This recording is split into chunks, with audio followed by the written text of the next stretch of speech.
Hey folks, we've had race-based hiring quotas for years now, aka affirmative action or employment equity. Well, now get ready for race-based sentencing for select criminals.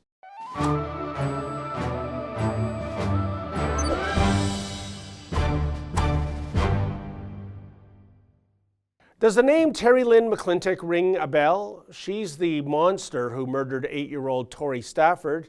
She was convicted of murder in the first degree in 2009. Unfortunately, we don't have the death penalty in Canada, so we have to settle for murderers receiving a life sentence. And the definition of life in Canada means 25 years, so when you think about it, a life sentence is really a quarter life sentence, unless you get out early for good behavior, in which case it's a 1/5 life sentence. And speak of the devil, Terri-Lynne is getting out early, not for good behavior, mind you, but because she's a native. So it is that she's about to be transferred from a real prison to something called a healing lodge in Saskatchewan. A story in the London Free Press gushes that, quote, "The lodge offers more independent living and nicer quarters, including family units where children can live with offenders, than a prison, as well as spiritual and cultural training," end quote.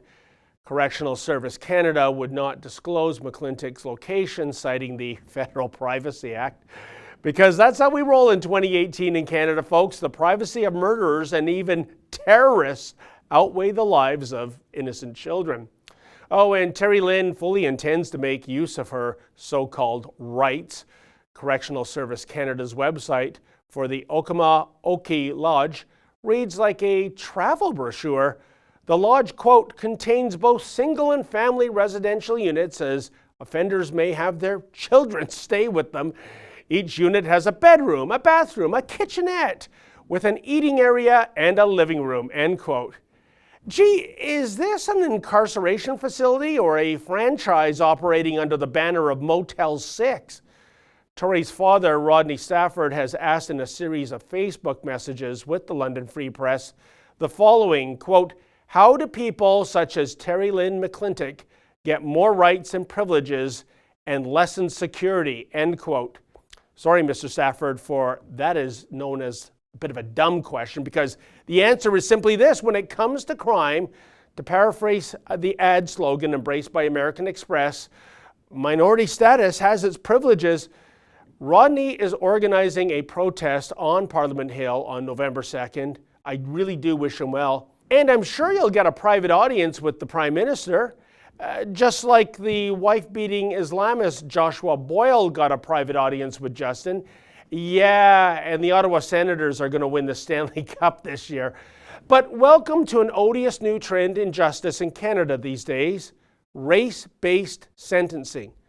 And it's spreading. Here's another whopper for you. Earlier this year, a Globe and Mail article noted how lawyers for a black man caught carrying a loaded handgun asked a judge to declare that black Canadians should receive special consideration in sentencing, just as natives do.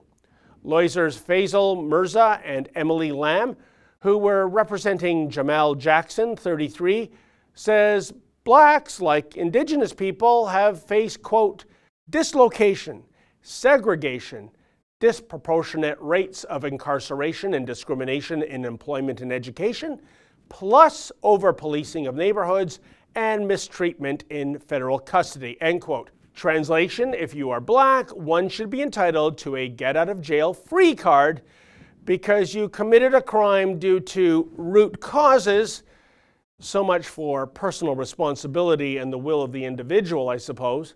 And what's next? Special sentencing requirements for Muslims, perhaps, due to systemic Islamophobia in Canada?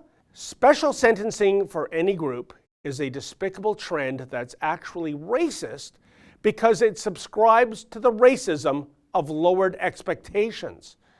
And you know, so much for that iconic image of Lady Justice holding a set of scales in one hand and a sword in the other.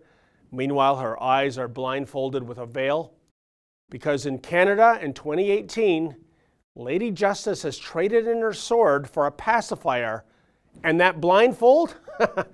She's now donning a pair of X-ray glasses. For the Rebel.media, I'm David the Menzoid Menzies. Hey folks, the Rebel has a new app. Please download that app and take the Rebel with you wherever you go.